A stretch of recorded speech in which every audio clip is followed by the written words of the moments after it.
Hello, everybody. This is Scott Hudspeth with the Agent Mastermind, and I'm your host today with a dear friend of mine and speaker and coach and real estate agent, broker owner, you name it. He does it, and he does it very well. I've had the honor of getting to know him very well, and he was actually at our last mastermind. He spoke for about 30, 45 minutes. And, dude, I had everybody going, man, I wish I could have heard more of Robert. So I appreciate you coming back. I appreciate you coming on the call and helping us. I know you have an amazing presentation for us. And we talked a little bit about it before we started. So, man, I'm going to let you take it away, and I'm going to just chime in whenever I feel it. But I just, dude, I love this presentation you're going to give. I have the PowerPoint, and I tell you, it's probably the most important thing. If you guys are multitasking right now, I highly recommend that you not multitask during this hour. Shut off your phones, lock your doors, make sure nobody can get in to interrupt this.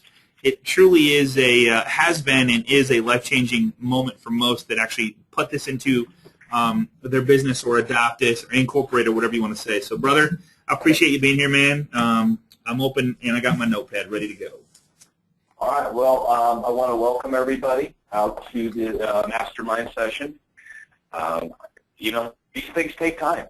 And I appreciate everybody blocking out and spending this hour with me. So I'm going to jump right in and let you know who I am, and I'll take you through what Scott's been promoting as the 6 most important things or the core basics you need to succeed in the real estate world. So I'd like to start off with a picture of my family so you can put the face with the name. This was about 2 years old. This was back in November of 2011. But we have myself, my wife Janine, and we have 2 boys, Jacob and Noah. So that's just a little family picture. Some of you know me as the video guy. I post a lot of videos on Agent Mastermind. I try to do 1 video a week just to keep myself in front of my audience, my friends, my family.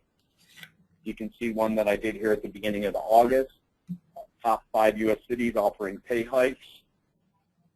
Follow that up on the 9th with a real estate story. Faster foreclosures in Florida. If you don't know anything about the time it takes to foreclose, you can stop paying your mortgage in Florida, and I think the average time you can sit in your home was over 835 days. What? Now, yeah. So now they're trying to speed that up, where actually if the bank has all their ducks in a row, they can get you out in less than 100 days. But I thought that was a good story, and I wanted to let my audience know about it. So times are changing, and this was signed into bill about 60 days ago. And then, with school time, our kids went back to school at the end of August here, so I did some back-to-school tips for parents. And then another article that I saw in the Washington Post, which I thought was kind of neat, which was why do real estate agents still exist? And if you can find this article from the Washington Post, one thing I liked about it was it said that if you're buying a home, in 2012, 89% of the buyers, 89% used a realtor. And this is a great article to have if you're going out talking to for sale by owners, because 91% of the homes that were sold, 91, were sold through the efforts of a real estate agent. So only 9% were sold for sale by owner. So great article. But I'd like to show you guys this, because if you look on my screen, you're going to see 4 different videos. 2 are real estate related, the 2 on the right-hand side, and the other 2 on the other side really don't have much to do with real estate at all. And I like to do that. I don't want to just talk real estate, real estate, real estate. Sometimes your audience will get bored. I mean, you've seen that, Scott, haven't you, with your videos? Absolutely. I tell you, the big thing that I like about your videos is they don't just say buy a home, sell a home. You're keeping people up to date on the local market, and I actually am getting ready to post that article. I found it from the Washington Post. I'm going to post that on the private group page, so I'll share where that is at the end of the class. If you're new to the class today, I'll share where that is at the end. So great stuff, man. Take that article on your listing appointments. That's a good one. Okay, well, let's go through the introduction. This is my company. It's called Alexa Realty. I opened it back January 4th, 2004. So we're coming up on our 10-year birthday. I am a licensed real estate broker in Florida, the owner of Alexa Realty. We currently have 31 is the actual count, so over 30 realtors. I've been in the business 15 years, and I was the type that when I got into real estate, I had only been in the business 2 months when I spent my first $1,000 to go to a Floyd Wickman Sweat Hogs seminar. I know he's a big guy from up in Michigan back in the day, but I was one of these guys that was never afraid to spend money on the coaching or the seminars. I've worked with Floyd's program twice, the Craig Proctor organization, Tony Robbins, Tom Hopkins. So I was one of those that spent a lot of money on coaching and seminars. And I've been coaching realtors myself since 2002. And I learned a lot. And I'm sure, Scott, you can relate to this, is I learn constantly from the students that I'm teaching. That's the best part about working with like-minded people, and you, and I know you work one-on-one with agents as well. I tell you, I learned just as much from them. I think the big thing is finding like-minded people that want their success. I know you're going to cover this in just a little bit, but and then working towards a common goal or whatever that goal is that each person wants for their life. So I'm telling you, I learn more at these little mastermind events that I go to in Florida than I do anywhere else. It's just such a great time. Yeah, and coaching for me, I thought you're a coach, you're teaching. And what I found is, yes, I'm teaching, but boy, the more you teach, the more you learn. So I'm constantly learning. But this has been going on in my life for over a decade now. And it really hit me hard when Steve Jobs passed away, and it was October of 2011. I saw one of his last interviews. It was about 2 years ago. And here's what hit me. Whoever was interviewing him said, Steve, you've obviously been very successful. If you could give the audience one piece of advice, what would it be? And so when Steve Jobs is giving you one piece of advice, you want to listen. And from what he said was, do what you love. Get up every day and do what you love to do. Now, for me, it was coaching and teaching. I don't know, there's some weird part of me that loves to coach, loves to teach. So part of teaching the masterminds and doing different things like this, I really found what I love to do. So I'm going to tell you a little story, and this is going to lead into our training today. I call this my basics coaching story. And this is the whole basis for this whole mastermind today. I've been a baseball coach for the last 6 seasons. I have 2 little boys. And 2 seasons ago, my team, we played 11 games. They won all 11 games. They were undefeated. And the games weren't even close. So my son told me after the season, he says, Dad, I'm bored. I want to try something else. I want to play football. I'm a baseball coach. I don't coach football. I love to watch football on TV. It's probably my favorite sport to watch on TV, but I don't know much about coaching football. So practices were on Fridays. So I told my wife, I was always the dad that was there. I was there at the beginning of practice and the practice, but since this was football, I told my wife, why don't you or Nanny drop our son off? And on my way home from work at 5:30, 6 o'clock, I'll swing by, catch the end of practice, and pick him up. So I really wasn't involved. Well, the first couple of games, we got beat 30-0, 33-0, and I could see that the coach was a little overwhelmed. So I just went up to him and I said, I'm more of a baseball coach, but it looks like you're a little overwhelmed. Would you like any help? He says, sure. I mean, obviously you can see we need it. Why don't you come out to a practice? So I went out to watch my son's practice, and 7 to 9-year-old team. And I'm sitting there, first practice, and I told the coach, I said, I'll just watch. So he gets all the boys in a huddle, and he calls some crazy play. He's like, all right, kids, post bomb, flag, on 2, go.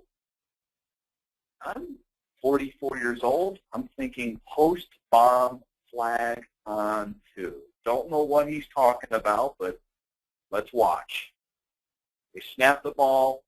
All these kids ran into each other, falling on the ground, screwing around. And that's how the whole practice went.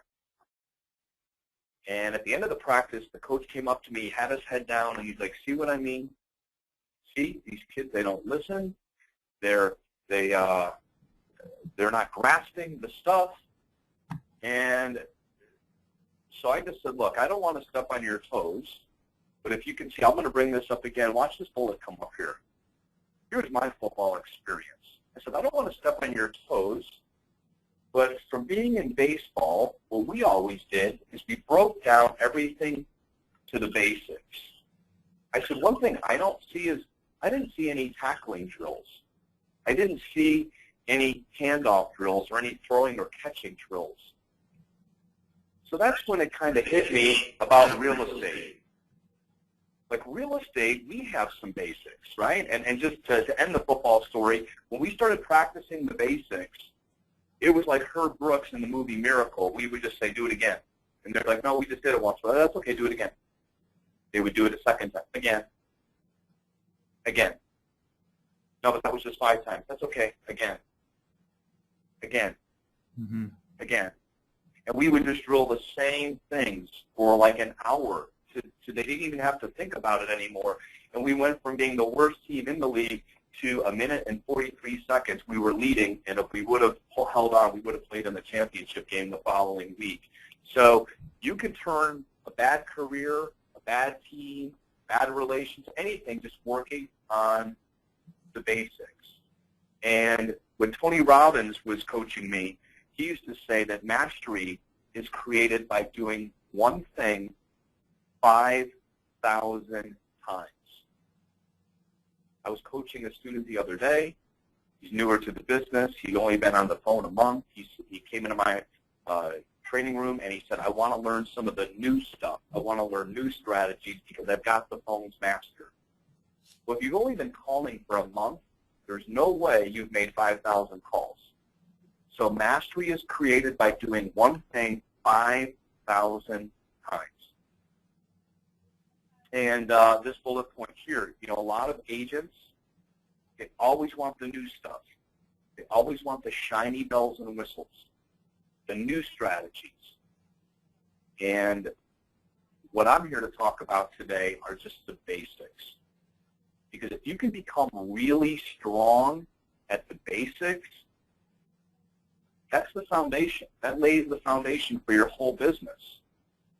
After I did this class that I'm about to start on this next slide, I'm going to give you that what I feel are the 6 real estate basics. But after I did this, I did it about 2 to 3 times. And one of my coaching students said to me, did you see the Brian Tracy video? You must have copied it. And I'm a Brian Tracy fan. I said, no, I didn't see it. And she said, go look up this video.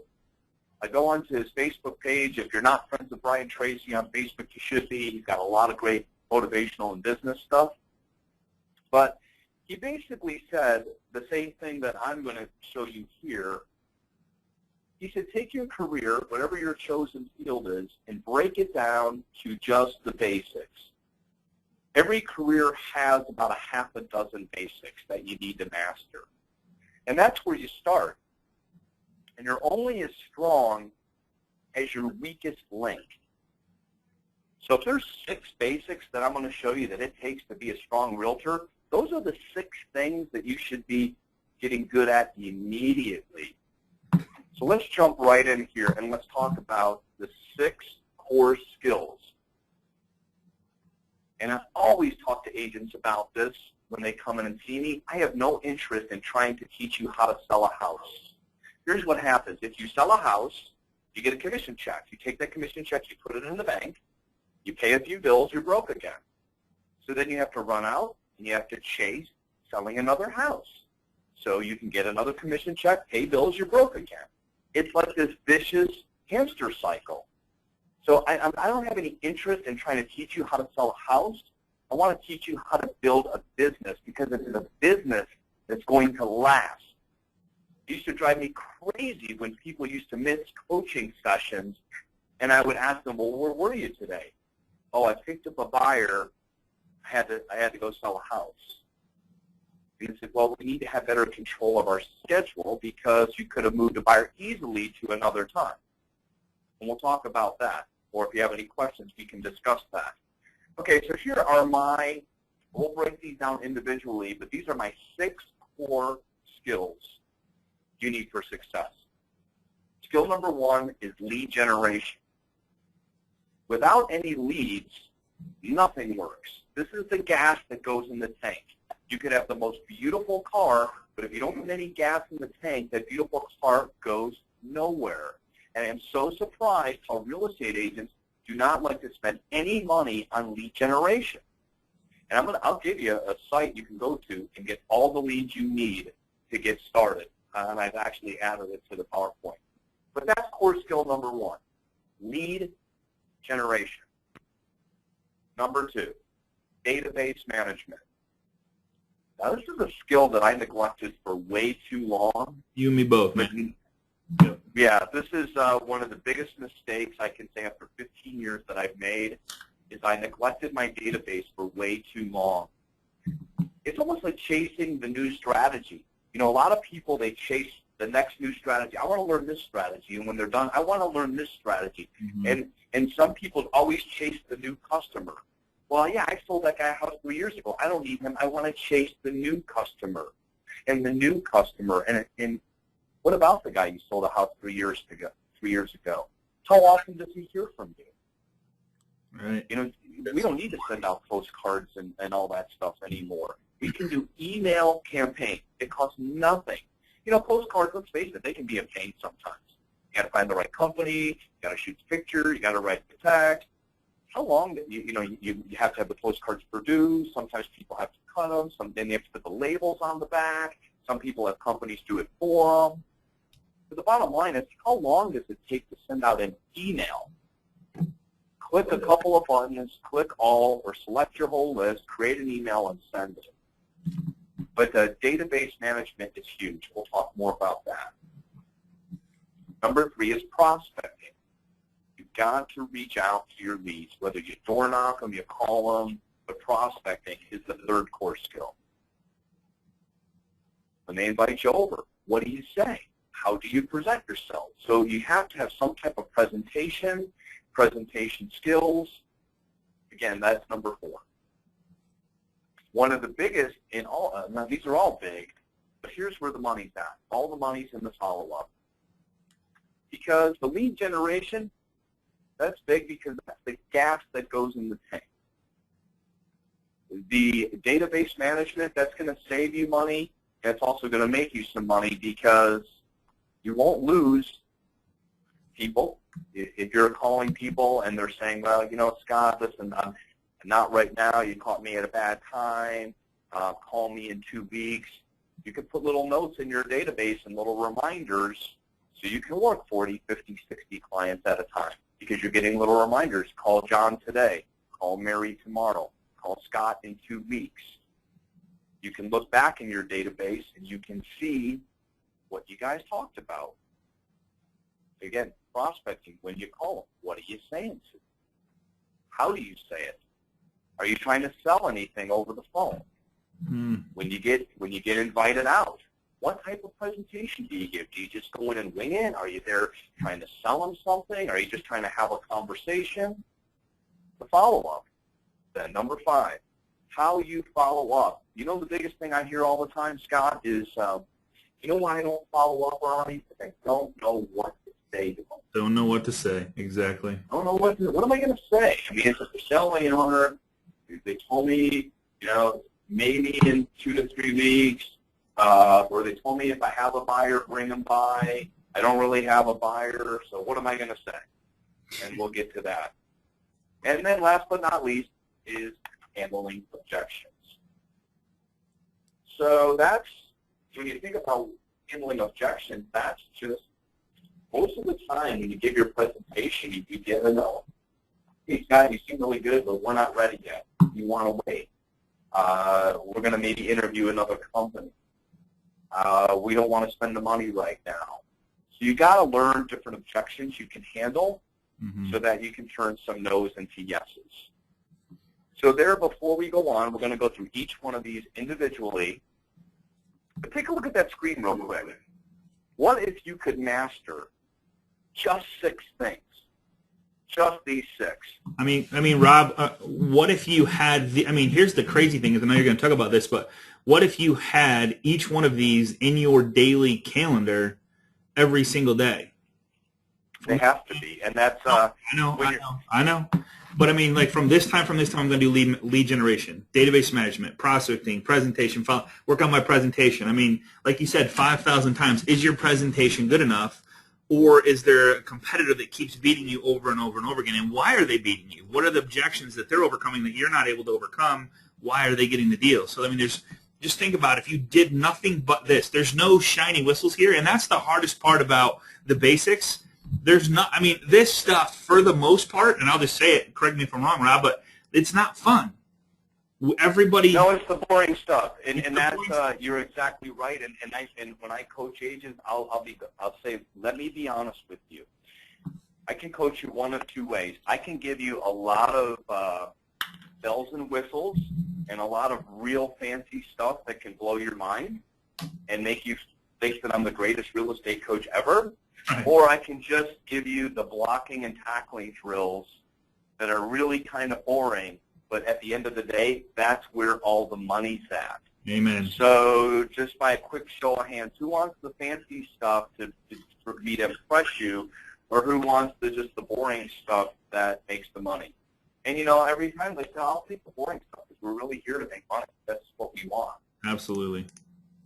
So one more time before we go on, think about these 6 things. And Scott's absolutely right. If you could put these are the 6 things that need to be in your weekly calendar. Yes. When are you making time for lead generation? When are you making time?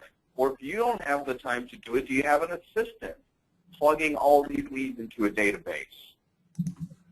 Who's making the calls? And I'll talk. I had an agent tell me, I've had a couple agents tell me in the past couple months how calling doesn't work. We can do a whole mastermind session. I've got some great scripts. It works almost 50% of the time. You get somebody on the phone, you can get in the door. And then again, what you say, imagine if you could generate the leads, if you had a good system to get them in your database, now you got all these leads in a database, right, all automated. Now you had some good prospecting scripts. You were a master at that. When they invited you over, you knew how to present yourself and give a great presentation. Even when they said no or they had to think about it, you had a good system to stay in touch with them, and also a great system to handle their objections and close more deals. So these are the 6 things that we should be working on. So let's break them down one at a time. Lead generation, number 1. How does it work at the beginning of every week, right? I mean, I know I usually tell my agents on Monday, think about this. Either somebody has to call you this week looking to buy or sell, or are you going to get any business if nobody calls you? Today's Tuesday. Did anybody call you looking to buy or sell today? Because if they didn't, there's only one way. Either they call you or you have to call them. Yeah, and I know when you were down at our mastermind group, everybody's talking about, yeah, hey, this is what I do to get the phone ring. Make the phone ring, make the phone ring. And you come in and go, hey guys, if you're waiting for the phone to ring or trying to make it ring, you're going to go broke. I prefer to pick up the phone and call. And that was a huge message right there. Well, yeah, I was sitting in the back of that mastermind. You're right. There was about 3 to 4 people that were all talking about what we have to do to make the phone ring. And I'm thinking, I don't ever make the phone ring. I always have a stack of leads. And when I come in, I make the calls. Right. I mean, I never, you have to, if you're waiting for the phone to ring, lead generation, you're struggling with that right away. I'm going to give you a site where you don't ever have to struggle with lead generation. I'm going to give you that in just a second. Next, where do you get your leads? Where do you get them?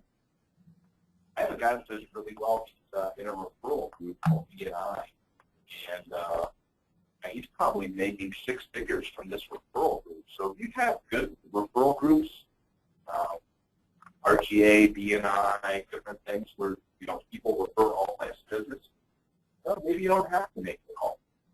I mean, this guy's doing over 6 figures just sending referrals, but, question is, where do you get your leads? How many leads do you generate in a week? How many leads do you generate in a week? New names and phone numbers. Do you have a budget? You know, Scott, I realize most agents I coach, they don't really have a budget. Right. I don't think it's part of their. I don't think it's part of their 12-month plan or whatever. You know, their business plan. I mean, I'm a fan, and everybody knows this. I'm a fan of writing small checks to cash big checks, and but you have to track. You know, when you do spend a small check, you got to track it because you could be spending a lot of small checks that aren't making you anything, or aren't getting you, or aren't completing one of those 6 core values, and you're wasting your time and your money. So, I mean, but you got to, yeah, I mean, huge. You got to spend. I mean, I'm a big believer in that. So if you're a real estate agent, that is the first one, the redx.com. Now, I'm not affiliated with them in any way, shape, or form. It's maybe you've never heard of them, or maybe you have. There's another site called LandVoice Pro, and they both do the same thing. I'm just a bigger fan of the RedX. What the RedX does is they do all the research. They will find you all the for sale by owner and all the expired listings in your county, and I believe the cost is about $89 a month. So even if you just round it up and say 90, 10 months would be 900. It would be almost a little bit shy of $1,100 a year. Now think about that. $1,100 a year, and RedX produces at least 50 for sale by owners and expired listings a week. So you're getting 200 callable leads a month. That's like, I think it's at 50 cents a lead. Crazy. And my agents do very, very well with them. I had an agent list a $400,000 home, a $1 million home, all this stuff from the RedX. So again, if you're a real estate agent, and even loan officers should even try the RedX to reach out to some for sale by owners. We had talked about that when I was down at the mastermind as well. And that was what Scott was talking about, leads and return on investment. The average sale price for my company last year was $220,000. Now, if we just go shy of that and say $200,000 at a 3% commission, that's a $6,000 check you're bringing back to your broker. And we have agents here that are on our 100% program that'll pay me just $250 a deal. Most of the new agents start at a 70% commission. So the bottom line is the smallest check they're walking out with on a $200,000 sale, an agent, is $4,200. So if you're walking out with a check for $4,200 on just your normal sale, does it make sense to spend about $1,100 for your leads for the year? Why research these things? Some people are trying to research for sale by owners. Some are going into the MLS trying to pull the expireds. Why not pay a company $90, let them do the research, and know that when you go log on to their site, you're going to have 50 leads there every Monday, just waiting for you. So you just have to come in, pick up the phone, and call 50 people. Well, what do I say, Rob?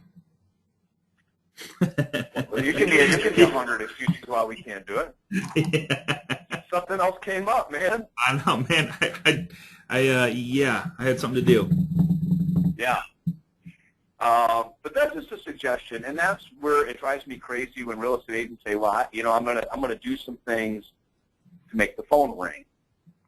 One of the other coaches that I had, I was spending over $1,000 a month, and their whole coaching thing was running these tricky classified ads to hotlines. So when I got back from this seminar, not only was I paying $900 a month for coaching, I had to go out and buy 3 to 4 hotlines, get a couple of websites made, and then take out all these classified ads. And I was spending thousands, and really it was trickery, and it didn't work. Why didn't I just, instead of spending thousands, why didn't I just spend $90 a month, have 50 leads sitting in my inbox, and just call people and ask them, can I come see your house? Well, I'm not going to list with an agent. Well, that's fine. I just want to know if I can come see it. That's all. Can I come see your home? So anyway, the last one was leads and return on investment. Let's say Scott said, I'm a fan of, what was it, writing small checks to collect big checks? Yeah, to collect big ones. Yeah, for sure. I mean, It's all about the return. I don't know how many times when I work with agents and loan officers, they do something that works that gets them that allows them to cash that big check, and then they move on to the next shiny thing. And you know, where it's like, okay, that worked. Okay, I'm going to go try this. I have people call me going, hey, I'm doing this. I did this, and it worked, and I've doubled my business. Now, hey, I was on this webinar the other day, and I seen this thing. I'm going to go try that. I go, well, let me reverse that. Okay, so I'm doing something that doubled my business, and I'm going to stop doing that and go do this now because it seems like it's more fun, or it's the new best thing, or new shiny whistle. And that's the new shiny whistle. And you know, it's funny because I was training an agent who had some success on the Red-X right away. Got out, got like 4 to 5 listings. Next thing I know, she went from struggling to having 5 closings. And when we had a coaching session, I said, how's it going? And she said, bad the last month. So here's somebody who was struggling. It went from struggling to getting the Red-X to making the calls. We worked on handling objections. Within 60 days, she was getting endorsed, signing up listings. Within another 60 days, like I said, she had some contracts. And then all of a sudden, a month went by, and when we talked, she said she wasn't doing that well because she stopped calling. And how easily we forget what made us successful. So I said, go back right now, when we get off this session, before anything, just get back on the phone. And she called me back right away, like, well, it was about 2 days later, and picked up a $500,000 listing from Red-X. Just called the guy, you know, are you cooperating with agents? Well, not really. We're doing it by owner. Okay. Can you tell me what you have? I understand you're not cooperating, but what you have, I got a 5-bedroom, 4-bath home, 4,000 square feet. Wow, it seems so nice. I know you're not cooperating, but could I come and see it? Well, yeah, but don't ask for the listing. Oh, no worries. I just want to come by and see it. That's all. Because what are people buying, really? Face to face. They're buying what? They're buying people. Face to face. Buying people, man. So don't sell them anything over the phone. Yes. So next, database management. Number 1, do you have a database? Some people like to use Top Producer. The issue I have with Top Producer, and I've used it for years, I recently canceled it, was it's about $40 a month, and it comes with about 100 bells and whistles. Mm-hmm. And as a real estate agent, I just don't think you need 100 bells and whistles for $40 a month. There's one that, again, I don't make any money off of this. There's one called Realty Juggler that's $99 a year. Mm-hmm.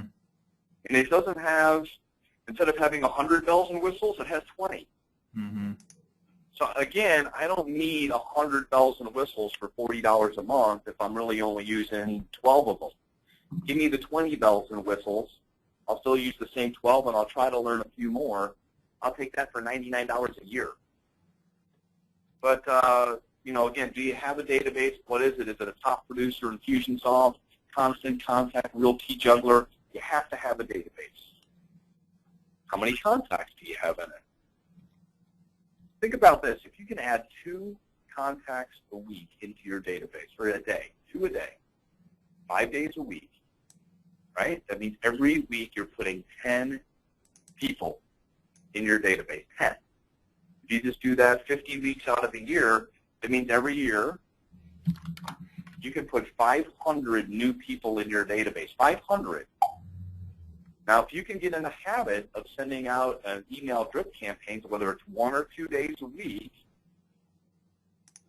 I mean, if the average person, they say the average person knows at least 2 to 3 people a year, so let's go on the low end.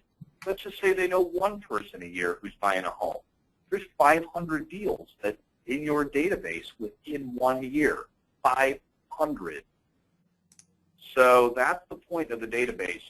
Once you get, and there's 5 bits, write this down, there's 5 bits of information you should collect from people when you meet them. I like to get their name, obviously. That's number 1, name, phone number, email address. So name, phone number, and email address are 3. what you do for a living, what's your birthday? Because everyone likes a nice, hey, just want to wish you a happy birthday. And a lot of these databases, you can set it up where it automatically sends them something on their birthday. Next, can the database, whatever database you choose, can it perform email campaigns? That's the purpose of having your database, because let's face it, and I don't know, Scott, you might agree or disagree, I just don't see people just sitting down and just calling out of their database.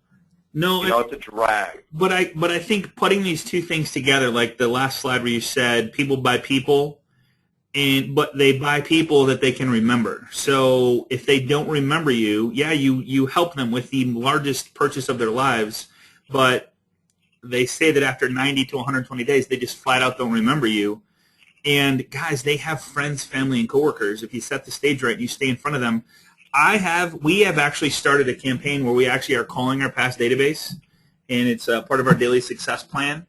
And it's amazing the referrals that come from it because of the scripts that we use and the expectations that we set with our people that know, like, and trust us. So it actually is a very powerful thing to, and it's not every month, it's once a quarter. I think you should absolutely contact your database, even if you leave a message for them, to just get fresh in their mind, moving forward. So that's just a great point. And if you're not big on calling, which you should be, you got to send those emails out, because Scott is 100% right. I mean, and if there's realtors, I know there's a lot of realtors on this call, we've all been there, where you haven't seen a friend in maybe 6 months, and you run into him at a party, and he gives you the good news that him and his wife just bought a new home. They're very excited. You're like, really? Because you remember, I'm in real estate.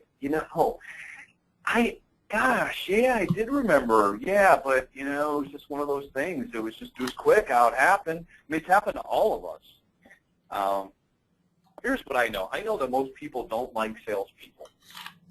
So one thing I don't like to do is I don't like to try to sell my friends, or when I'm out at dinner with my friends, I don't want to say, well, remember, I do sell real estate, so if you know anyone, I don't want to have that conversation while we're hanging out. Right.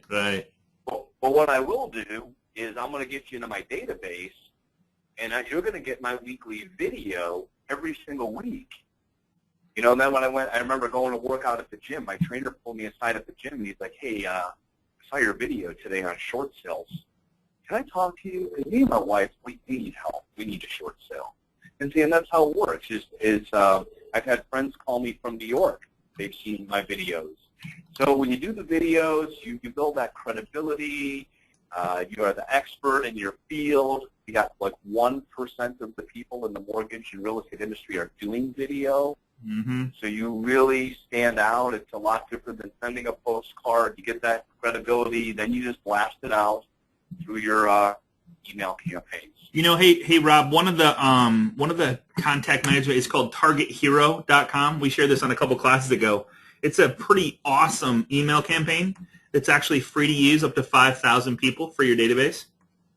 Target Hero. TargetHero.com. It's an amazing. It's not going to send you reminders and stuff like that, but it's an email campaign type thing that you can use to send emails to your database. Amazing system. So there you go. See, that's why I love doing. I always learn something, right?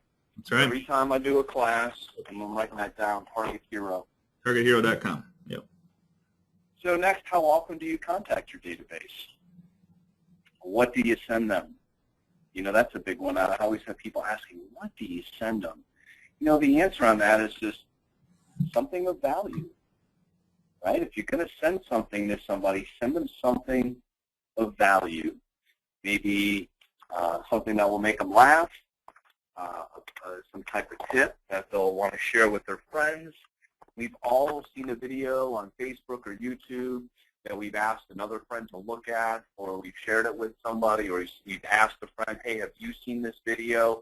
So you want to be the one that when they receive it, they want to share it because it's that good, or you try to make it that good. So what do you send them? You send them something of value.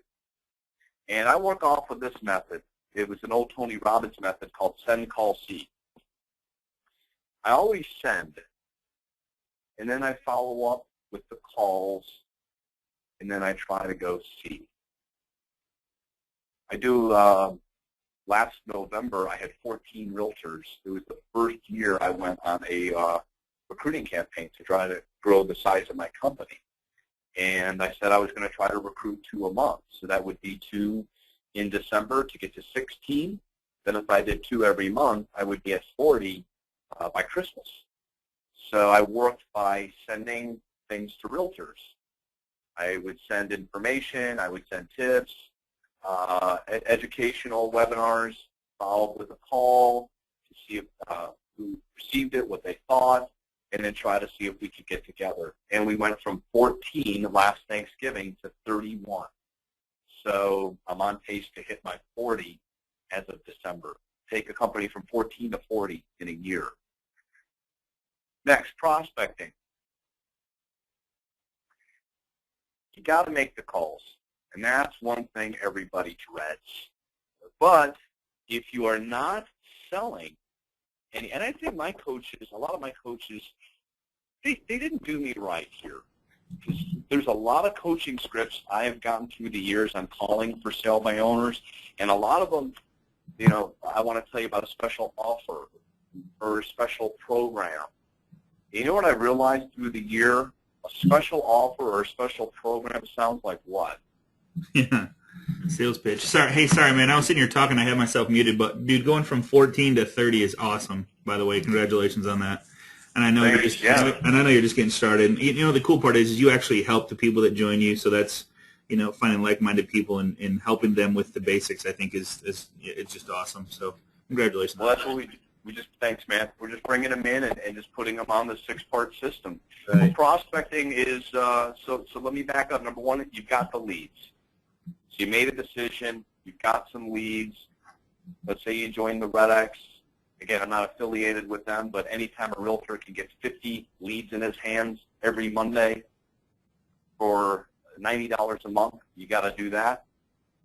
Then you get those leads into a database. Now it's time to make the calls. Some of the coaches I've had in the past, they told me to offer special programs. And again, when somebody offers a special program to me, it smells like BS.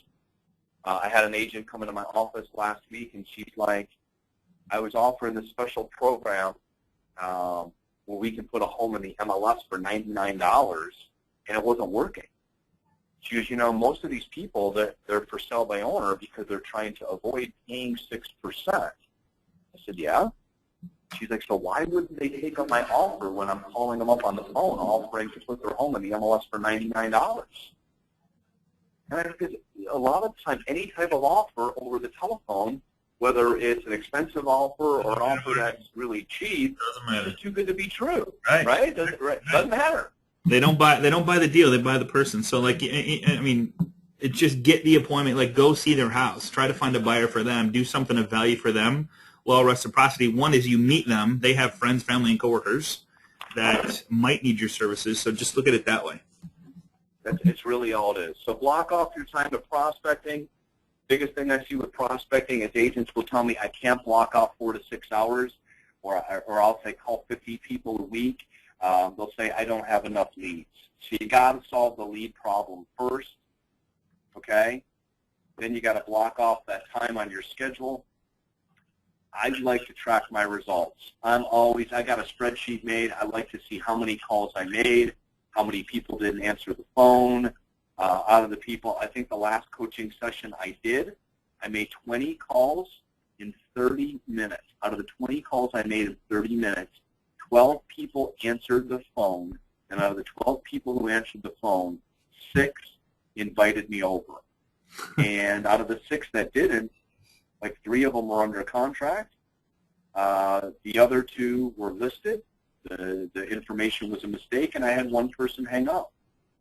But again, I wasn't trying to sell anything. It was just, want to know, I see that you're selling by owner. I'm not trying to interfere with what you're doing. I was just wondering, are you cooperating with agents? Well, yes, we are, or no, we're not. Could you tell me a little bit about your home? Well, sure, it has 3 bedrooms, 2 baths, hardwood floors, in-ground pool. Gosh, it seems so nice. Can I come see it?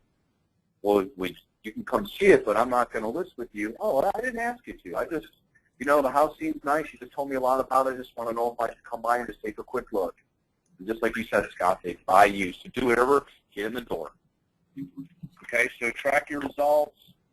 How else do you prospect? Do you knock on doors? Do you go to networking clubs? Again, we talked about that. What are you saying when you're making the calls? What are you selling? Nobody likes a salesperson. We had 12 people at our coaching mastermind last week, and I just went around the room, quick show of hands. How many people like a salesperson? Yeah. And nobody raised their hand. Nobody. No one wants to be sold. Yeah, I hate it. Just don't sell them anything. And I always talk about the Macy's, the department store Macy's, because it seems like we all have the same answer when we walk into the department store. Scott, I don't know about you, but you probably have a similar answer. You walk into the department store, let's say you're looking for a shirt for a wedding, so you're going through the different types of shirts on the racks. The lady walks up to you. Excuse me, sir, can I help you? I know. What do you say, Scott? What do I say? No, I'm just looking. Me too. I actually say no thanks. Oh, you say no, okay. Yeah. I'm a little politer than Scott. So. Or I go, I'm looking for a purple pinstripe. Yeah. Right, but it's no thanks, just looking, right? Isn't that what everyone says? Yeah. But sometimes we're there to buy, but we're just telling the salesperson, don't bother me. Yeah. But that's the problem, is they try to convert. They try to sell you something. So I'm write these 5 words down, and I only got 3 of them in, but focus on conversations, not conversions. Focus on conversations, not conversions.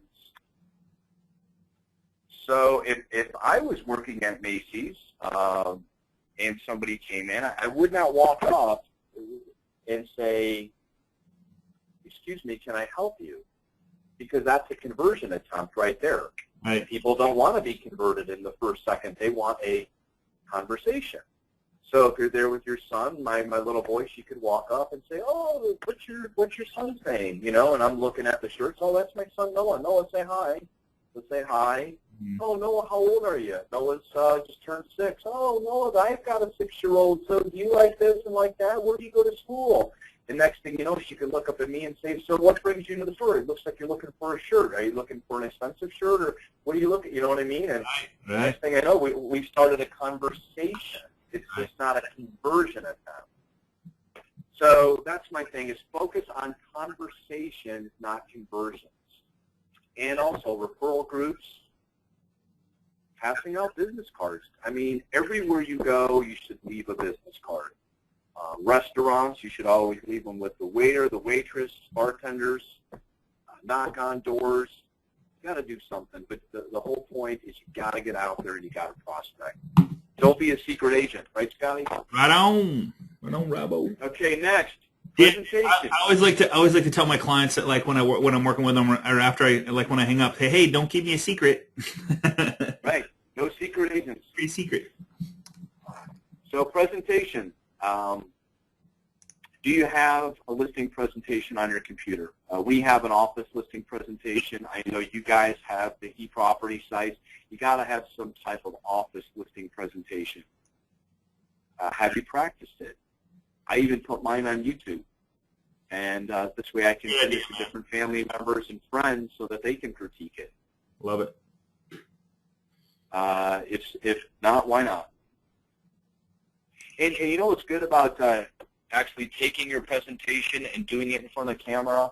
You can see it yourself, and that's really how you look. So if you say, well, man, I didn't like that presentation at all. I didn't like how I sounded. I didn't like what I was saying.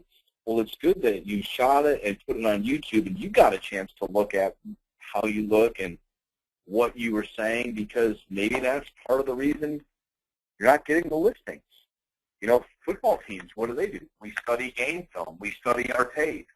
So, you can't set up a camera in somebody's house and tape your listing appointment, but you can definitely tape yourself giving it and watch back your own game film.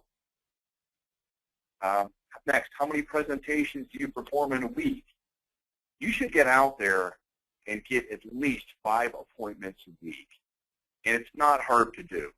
I proved it last week, and like I said, at our coaching mastermind, agents were griping about making calls. I said, somebody start the timer, and I am going to blast off as many calls as I can get in 30 minutes.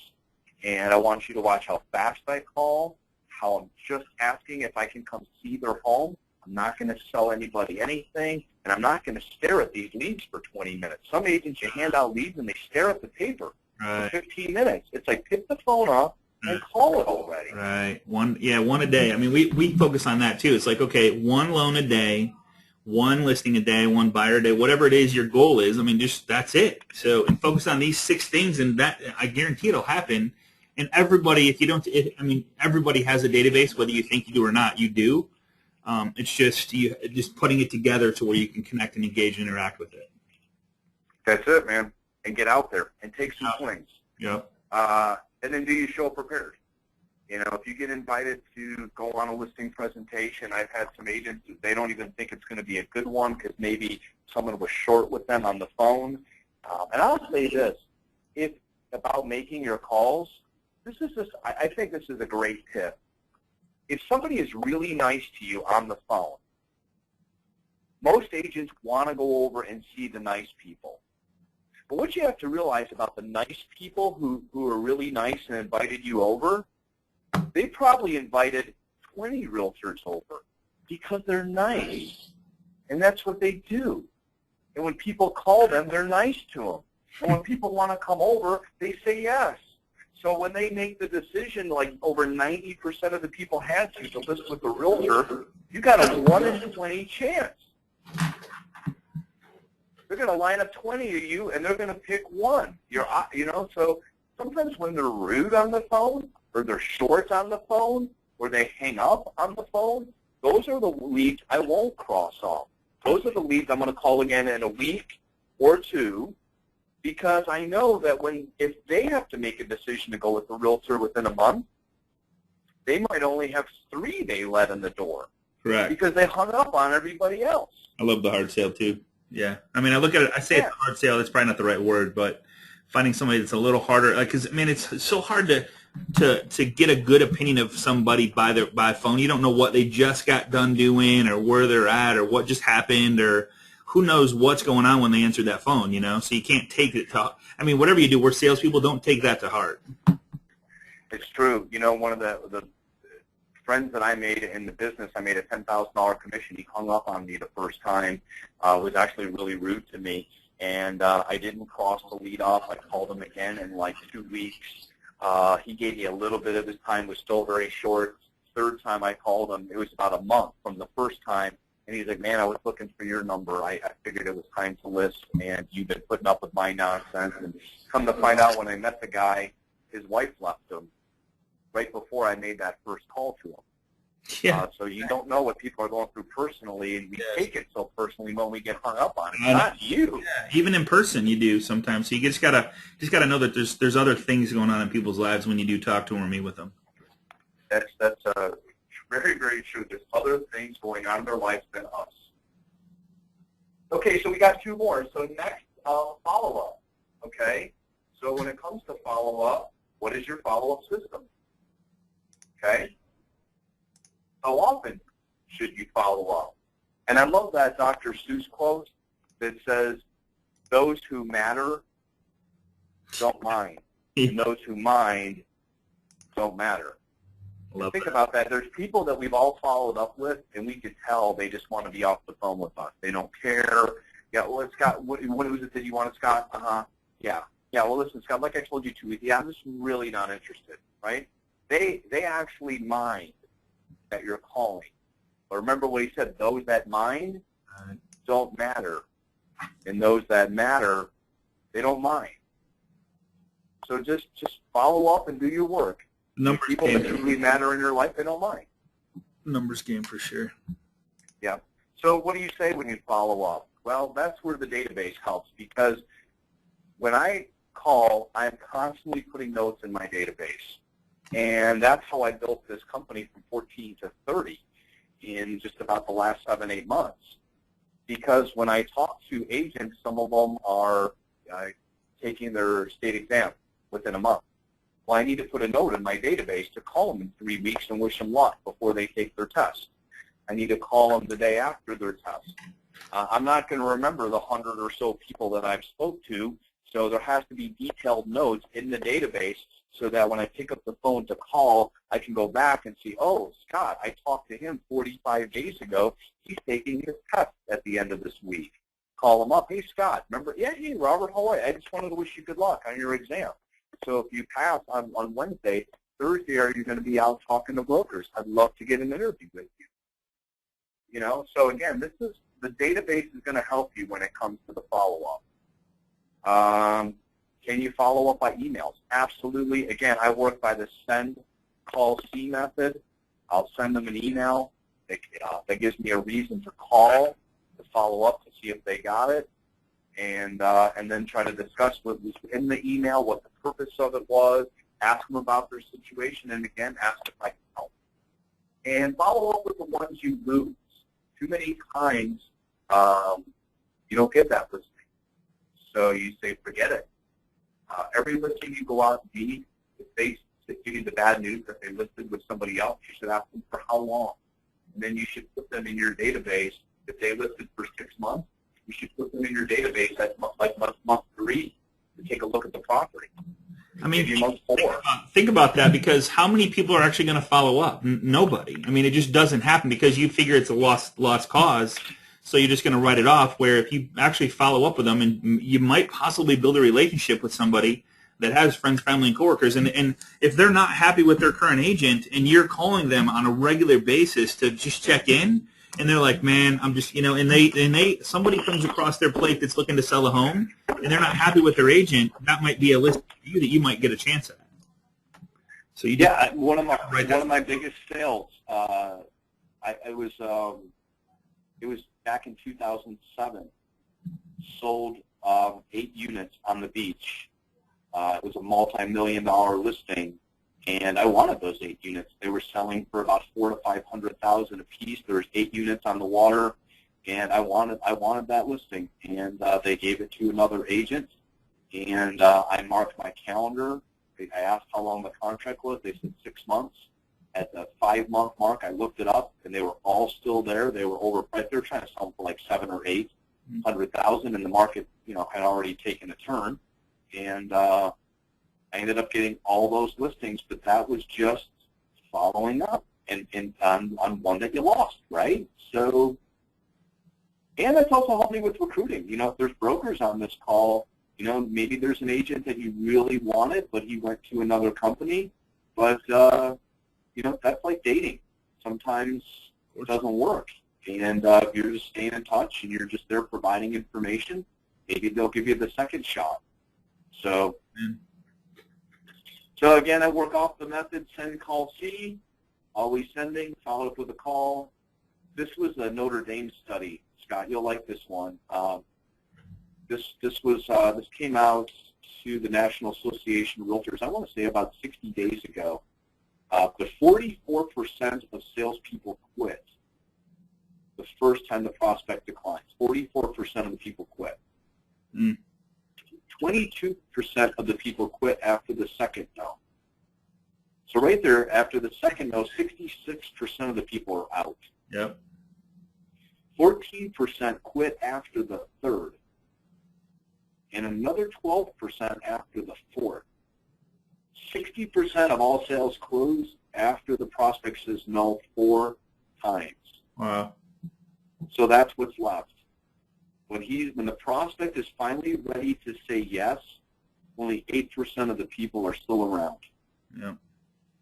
And guys, I mean, this isn't fun. I know we're going over a little bit, but I think this is important. So it's not fun doing this stuff, but does it have to be you that follows up? I mean, I don't know if you have other people following up for you, Rob, but like if I was to call and say, hey, Rob wanted me to give you a call just to check in, see how the listing's going. Is there anything I can do for you? Just to stay in touch. It's still Rob calling, just like a doctor. It doesn't have to be you. So, I mean, put that in place some way, shape, or form, and just work on building your database as far as the follow-up goes. Follow-up. you know, the more and more I do this, follow-up is everything. I mean, Everything. And the numbers prove it right there. I mean, it's everything. It's everything. Everything. You know, even like back when, I was just watching, I know I was talking about it at the Mortgage Mastermind, but, watching the Stanley Cup and the NBA Finals, it was all rebounding. Right. These guys, I was watching the Stanley Cup, these guys just take a shot on net, and they put a bunch of big guys in front of the net, and they're just chipping away at it, and sometimes it's not really the first shot that goes in. Yeah, it's the fourth or fifth guy. These guys are just hammering away, and same thing with basketball. It's rebounding that creates championships. Right. So if you didn't have good rebounding, you couldn't be a champion, and that's really rebounding. That is what follow-up is. Yeah. You're just going to be this one-shot agent where you just go up and take a shot, and if it doesn't go in, you walk away. This doesn't work. Doesn't work. Next, handling objections. You try to turn those no's into yeses. Here's a big one. If you have different objections, write down the ones you can't handle. Type out a list of them and review them. In my opinion, the sellers only have about 20 to 30 different objections. They come in different forms and different shapes, but the end game is the same. They're trying to save money.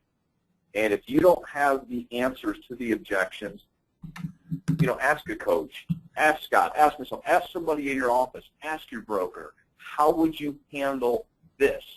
Because you're going to hear it again. Mm-hmm. So if you can start learning how to hit the curveballs and how to hit the different pitches that are coming in, and you practice it, you're going to be able to hit more and get on base more, score more runs, and get more paychecks. So I always put don't back down or be afraid of pushing too hard. I did a little golfing analogy with my office. I had a golf ball at one of the meetings, and we set up a little cup as a hole. And I said, is it better to be too aggressive or not aggressive enough? And if you think about it, if I'm going to get up and I'm going to hit the golf ball towards the hole and I'm not aggressive enough, it never crosses the plane of the cup. Where if I'm too aggressive, maybe it goes around the cup and beyond to the other side, but at least it had to cross the plane to where it could have fallen in the cup. Does that make sense? Absolutely, man. Absolutely. Yep. Yeah, if you're not aggressive enough, you have no chance. No chance at all. Eat your Wheaties, right? Eat them. And there's different types of clothes. I know we're kind of getting short on time, but I'll give you just one, and I'm going to, it's the middle one. I had a guy I was coaching, and he went out and he said, I got to tell you, he's like, I was talking to this lady today, and she just said that she's not going to list with me because she's got money, and she owns 2 homes, and she looked me right in the face, and she's like, look, we have money, we got 2 homes, my mother-in-law's moving in, she's disabled, we're moving up the street to a bigger home, and I'm not listing with an agent, and if it takes me a year I'll only pay a 3% commission, I'm not paying 6%, and if it takes me a year to sell my home, I'll wait. I don't need the money, and I'm not in a hurry. And so he's like, so what do you do when they're not in a hurry and they don't need the money? And I said, well, you're here really to solve people's problems. And if you can prove to somebody that their problem is painful, they'll normally let you take the pain away. Like I'm a guy. Guys don't go to doctors unless we are in extreme pain. I could be in pain for like 2 months, just not going to go to the doctor. But eventually, if I go to the doctor, I'm in extreme pain, and I want the doctor to take the pain away. So you have to look at it almost in that aspect as people don't want to list with the realtor. They want to save the money. They will list with the realtor only if they are in pain, and they want the realtor to take the pain away. So I said in this instance, okay, they don't need the money, but they do own 2 homes. So the smaller of the 2 homes, I would ask them, well, what's your mortgage? Well, it's $2,000 a month. Okay. What about electric bill? Landscaper, pool, Tax. phone. And you start calculating that this home costs them $3,500 a month that they're not living in. and the home's going to sell for $250. All they're trying to say is that they're willing to pay a 3% commission, not 6%. It's So really, all they were trying to save was $7,500. 42,000. Right, $250. Right? Yeah. Yeah. So why pay $3,500 a month for a year? Mm-hmm. Wait, you're going to lose $42,000. You've got a problem, and I'm here to help you solve it. Let me show you what I'm talking about. I understand you folks have money, and if you let me help you, you're going to have even more money. Right. Here's what you're about to do. Right. You're about to spend $3,500 a month. Here's what you're doing. You're going to pay double mortgage, double this, double that, double this. You're going to spend $3,500 extra a month. You said you're willing to do it for a year. That's $42,000 a year to save $7,500 commission. All right. Right? So really that's what you need to be doing, is going out and meeting with people, asking great questions, and then offering them how you can help, or offering them a great solution to their problem. So here's the real estate report card, okay? Write these 6 down and rate yourself. If this was school, you got 6 subjects: lead generation, database management, prospecting, presentation skills, follow-up, your closing skills. How would you rate yourself if you had to give yourself a report card? And I'm going to tell you that when you walk into my office, or if you work with me as a coach, my goal is to take you to an A and B in every one of these categories immediately. You can't be an A in lead generation, database management, prospecting, but be a D in presentation, follow-up, and closing. Well, don't you with your coaching members? I mean, this isn't a one-time thing. This is every month, because if you do lead generation really good, and you're really good at your database, and you're really good at prospecting, and you get a bunch of business in, now your presentation skills are really good, your follow-up system's good, and your closing skills are good. You get busy with a bunch of this stuff. A lot of this stuff's going to go to the C, D, and F, because now you're not doing it anymore because it's not on your calendar. So yeah. I don't think this is a one-time thing. I think this is every single month. You got to look at, okay, is lead generation? I mean, and that's what Rob is. What I think this is what you do with your one-on-ones. Is you kind of go over this on a monthly basis. Okay, if you're not doing any lead generation, why not? If you're not doing database management, why not? Prospecting, all this stuff. And if you're doing it, show me where it's at on your calendar. And then you got a huge accountability of what's actually happening on a monthly basis, which is tracked by the results. If you're not closing any deals, none of these are in place. I mean, it's pretty obvious. So, and think if you can get like become an A. If you could become an A at lead generation, now you come in every Monday. You never have to wait for the phone to ring. The leads are there. You've got an assistant who takes these leads. They're already in your database. So now you come in on Monday morning, all you're logging into is your database. And you've got 50 brand new leads in there. And because you've worked so hard on prospecting, you don't try to sell anything over the phone. You start and you pick up the phone, and all you're doing is asking people what type of home you have. Wow, that sounds really nice. Can I come see it? Sure, absolutely. They're going to tell you they don't want to list. You say, that's fine. All you want to do is get in the door, shake hands, hug babies, make friends, and, those that want your presentation, you can offer it. If they want it, give it to them. Those that don't, ask for permission to follow up with them. Keep sending them something of value. And when they're throwing out different reasons why they can't do it or why you're not right, look, ask great questions, dig deep, see if they've got a problem. If their problem exposes some pain and you can prove to them that they're going down the wrong road, by listening to you, you're a consultant, you're going to save them money. Here's what I'm thinking. You're going to close more deals, and it's going to be a more balanced attack, right? No question. No question.